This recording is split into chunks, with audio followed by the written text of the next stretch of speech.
I wanted to go through a quick 3-minute speech on critical security controls, the top 20. I'm just going to do one a day, and hopefully it's just enough to kind of get your wet your whistle on internet security and make you excited about it.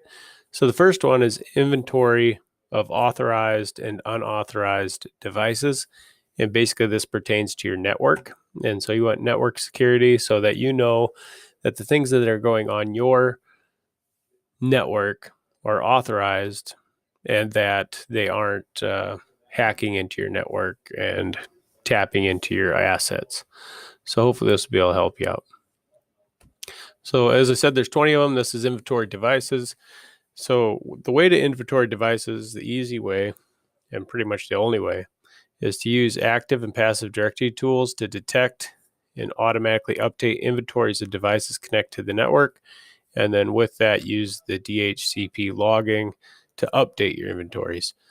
So doing this will keep your inventory up to date. And then once you use the logging to update it, you'll be able to kind of search through it.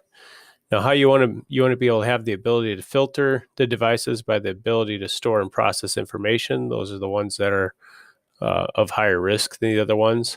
Now, that being said, ones that aren't used for that could be used as a liaison to get into other ones, so they have to be worried about too, but not as much as these devices like laptops.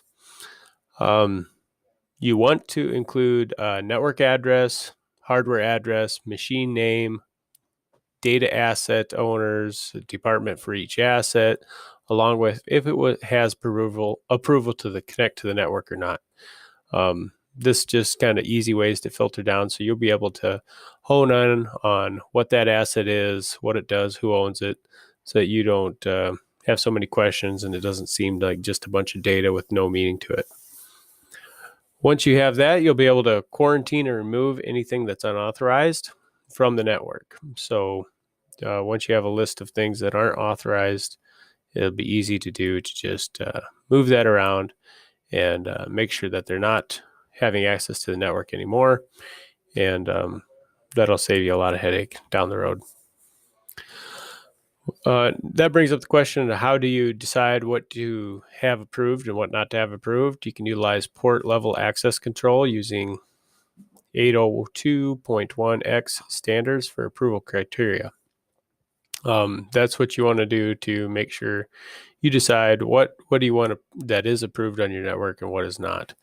So that'll help you out instead of just using your gut to find out what's approved and what's not.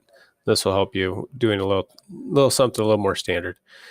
Also, use client certificates to authenticate assets connecting to a trusted network. So it protects the client. It also protects your network. So the asset knows that the network it's connecting to is yours, and the network knows that it is not a counterfeit asset. Thank you. That is your 3-minute quick lesson on network security.